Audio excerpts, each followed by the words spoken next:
সুপ্রিয় শিক্ষার্থী, আজকে আমি নতুন টপিক নিয়ে আসছি। সেই টপিকের নাম হলো ইন্টারজেকশন। তো আমরা তো সবাই জানি পার্ট অফ স্পিচ সাধারণত 8 প্রকার, এর মধ্যে ইন্টারজেকশন সবসময় অষ্টম নম্বরেই থাকে। ইন্টারজেকশন দ্বারা আসলে বেসিক্যালি আমরা এই মনের ভাব প্রকাশ করার জন্য ব্যবহৃত হয়, বিস্ময় সূচক হিসেবে ব্যবহৃত হয়, সারপ্রাইজিং হিসেবে ব্যবহৃত হয়, তো গ্রেডিং হিসেবে ব্যবহৃত হয়, সেটা আমরা দেখব। তো প্রিপোজিশন সাধারণত আমরা যখন পড়ি পার্ট অফ স্পিচের জায়গায় সেখানে হলো ইন্টারজেকশন ব্যবহৃত হয়।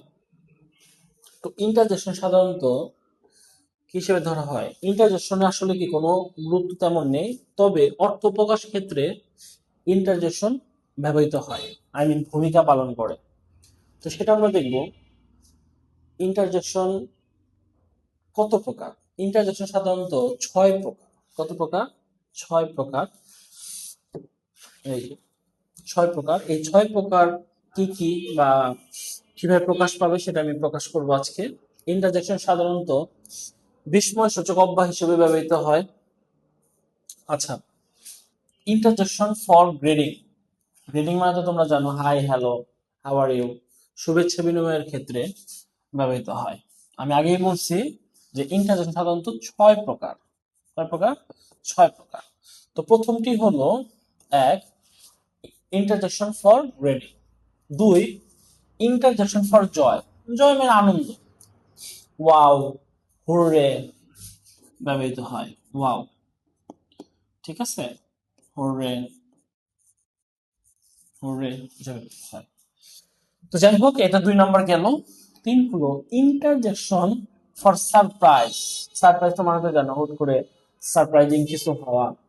What, hey, interjection for surprise. তো আমরা প্রথমে জানলাম যে ইন্টারজেকশন ফর গ্রেডিং 1 নম্বর, 2 ইন্টারজেকশন ফর জয়, 3 নম্বর ইন্টারজেকশন ফর সারপ্রাইজ। 4 নম্বর হলো ইন্টারজেকশন ফর অ্যাপ্রুভাল। অ্যাপ্রুভাল মানে কোনো কিছু অর্জন করছো, করছো সেখানে, যেমন ধর ব্রাভো, ব্রাভো। তো এটা তো 4 নম্বর গেল। 5 নম্বর বিধি হলো ইন্টারজেকশন ফর অ্যাটেনশন, মানে এটা কোনো কিছু মনোযোগ আকর্ষণ করার জন্য। যেমন আমরা অনেক সময় কথা বলার সময় বলি না, লুক, সি, লিসেন, এগুলো বলি না? তো সেই ক্ষেত্রে ব্যবহৃত হয়। আমি আগেই বলেছিলাম যে ইন্টারজেকশন সাধারণত ভাব বিনিময়, অর্থ প্রকাশ করতে সাহায্য করে। তো যাই হোক, এটা হলো 5 নম্বর গেল। 6 নম্বর হলো ইন্টারজেকশন ফর গ্রিফ। গ্রিফ মানে আসলে কি দুঃখ হিসেবে ধরা হয়। গ্রিফ, সরো মানে হতাশা, বা কেউ মারা গেছে সেখানে কি বলবো, যেমন আলস, ঠিক আছে, আহ মানে দুঃখ বেদনা বোঝানোর জন্য এই ইন্টারজেকশন ফর গ্রিফ হিসেবে ব্যবহৃত হয়। তো যাই হোক, ইন্টারজেকশনের নিয়ে উপরে কিছু লেখা আছে যে ইন্টারজেকশন কিন্তু কোনো সেন্টেন্সের অন্যান্য অংশের সাথে অপ্রত্যক্ষভাবে থাকে না। অর্থাৎ ইন্টারজেকশন ছাড়াও সেন্টেন্সের পূর্ণ হয়, কিন্তু ইন্টারজেকশন ব্যবহার করলে বাক্যের সঠিকভাবে প্রকাশিত হয়।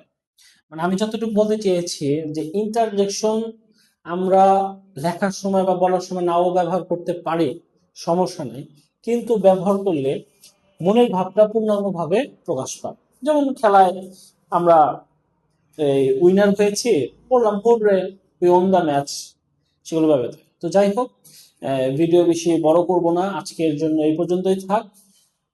তো আশা করি নেক্সট ভিডিওতে নেক্সট নতুন টপিকে দেখা হবে। ধন্যবাদ।